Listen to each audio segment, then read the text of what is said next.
നമസ്കാരം. VPS Lakeshore ആശുപത്രി urology and renal transplant തലവനും സീനിയർ കൺസൾട്ടന്റുമായിരുന്ന ഡോക്ടർ ജോർജ് പി എബ്രഹാമിന്റെ ആത്മഹത്യയിൽ പോലീസിന് മുന്നിൽ ദുരൂഹതാ സംശയങ്ങളൊന്നുമില്ല എന്നാണ് പറയുന്നത്. രാജ്യത്തെ അതിപ്രശസ്ത വൃക്കരോഗ ചികിത്സാ വിദഗ്ധനായിരുന്നു doctor George P Abraham.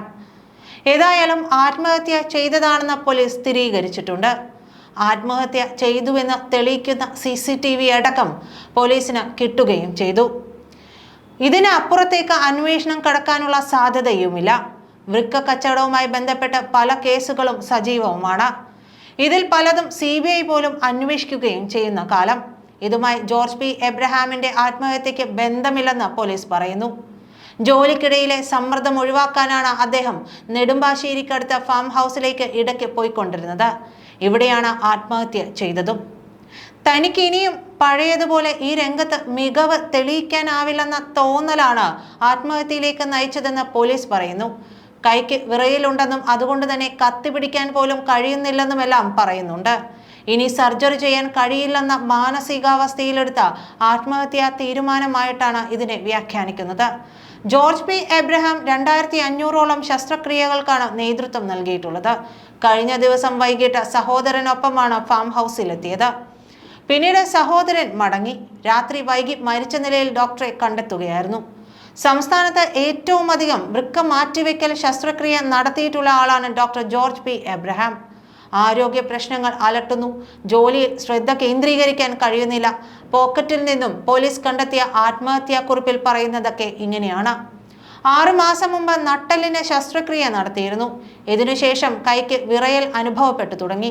Surgeon എന്ന നിലയിൽ ഈ ആരോഗ്യ പ്രശ്നങ്ങൾ ജോലിയെ ബാധിച്ചത് മാനസികമായി ഡോക്ടറെ തളർത്തിയെന്നാണ് കുടുംബവും പറയുന്നത്.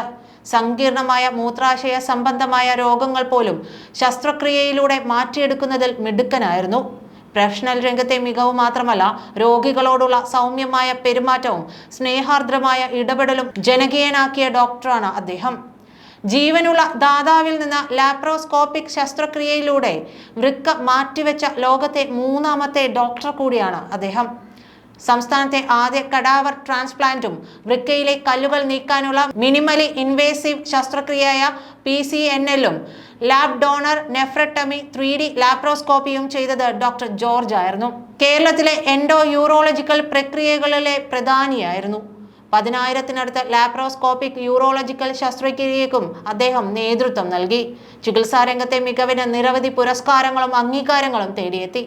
ഭാരത് ചികിത്സക് രത്തൻ അവാർഡ്, ഭാരത് വികാസ് രത്ന അവാർഡ്, യൂറോളജി രംഗത്തെ മികവിന് life time health achievement award തുടങ്ങിയവ ഇതിൽ ചിലതാണ്. ചികിത്സാ തിരക്കുകൾക്കിടെ അധ്യാപനത്തിനും സമയം കണ്ടെത്തിയിരുന്നു. രാജ്യത്ത് ആദ്യമായി 3D ലാപ്രോസ്കോപ്പിക് യൂറോളജി ശില്പശാലയും സംഘടിപ്പിച്ചു. ഡോക്ടർ ജോർജ് പി എബ്രഹാം വിട പറഞ്ഞത് രാജ്യത്തെ വൃക്ക മാറ്റിവെക്കൽ ശസ്ത്രക്രിയ വിദഗ്ധർക്കായി നടത്താനിരുന്ന രാജ്യാന്തര സമ്മേളനത്തിന്റെ ഒരുക്കങ്ങൾക്കിടെയാണ്. യൂറോളജിക്കൽ സൊസൈറ്റി ഓഫ് ഇന്ത്യ മേയിൽ കൊച്ചിയിൽ നടത്താനിരുന്ന സമ്മേളനം കെട്ടിക്കോണിന്റെ സംഘാടക സമിതി രക്ഷാധികാരിയായിരുന്നു ഡോക്ടർ ജോർജ്. മെഡിക്കൽ ട്രസ്റ്റ് ആശുപത്രിയിൽ അവയവമാറ്റ ശസ്ത്രക്രിയ തുടങ്ങിയ കാലത്ത് അദ്ദേഹം വലിയ പങ്ക് വഹിച്ചിരുന്നു. പിന്നീട് PVS ആശുപത്രിയിലും പ്രവർത്തിച്ചു. അതിനുശേഷമാണ് ലേക്ക് ഷോർ ആശുപത്രിയിൽ യൂറോളജി വിഭാഗം മേധാവിയാകുന്നത്. ഇതിനൊപ്പം VG സറഫ് ആശുപത്രിയിലെ യൂറോളജി വിഭാഗത്തിന്റെയും ഭാഗമായി. വൃക്ക മാറ്റിവെക്കൽ ശസ്ത്രക്രിയകൾക്ക് പുറമെ മൂത്രാശയ കല്ലുകൾ നീക്കാനുള്ള 8,500 ശസ്ത്രക്രിയകളും പ്രോസ്റ്റേറ്റിലെ പ്രശ്നങ്ങൾ പരിഹരിക്കാനുള്ള 12,000 ശസ്ത്രക്രിയകളും അദ്ദേഹം നടത്തിയിട്ടുണ്ട്. ശരീരത്തിൽ ചെറിയ മുറിവുകൾ മാത്രമുണ്ടാക്കി, അതായത് എൻഡോ യൂറോളജിക്കൽ പ്രൊസീജിയർ എന്ന് പറയുന്ന മൂത്രനാളിയിലെ പ്രശ്നങ്ങൾ പരിഹരിക്കുന്നതിൽ അഗ്രഗണ്യനായിരുന്നു ഡോക്ടർ ജോർജ്. ഇത്തരത്തിലുള്ള 15,000 ശസ്ത്രക്രിയകളാണ് ഡോക്ടർ നടത്തിയിട്ടുള്ളത്. മൂത്രാശയ വൃക്ക സംബന്ധമായ ഇത്തരത്തിലുള്ള 15,000 ശസ്ത്രക്രിയകളാണ് ഡോക്ടർ നടത്തിയിട്ടുള്ളത്. മൂത്രാശയ വൃക്ക സംബന്ധമായ അസുഖങ്ങളുള്ള രോഗികൾക്ക് ഡോക്ടർ ജോർജ് പി എബ്രഹാമിന്റെ വിയോഗം തീരാ നഷ്ടം തന്നെയാണെന്ന് പറയാതിരിക്കാൻ കഴിയില്ല. ശസ്ത്രക്രിയാ രംഗത്തെ പ്രാഗൽഭ്യത്തിനൊപ്പം രോഗികളോടുള്ള പ്രതിബദ്ധതയും എടുത്തു പറയേണ്ടതുമാണ് അദ്ദേഹത്തിൻ്റെതായി. ദക്ഷിണേന്ത്യയിൽ വൃക്കരോഗ ചികിത്സയിൽ താക്കോൽദാര ശസ്ത്രക്രിയയ്ക്ക് തുടക്കമിട്ട സർജൻ കൂടിയാണ് ഡോക്ടർ ജോർജ് പി എബ്രഹാം. നന്ദി.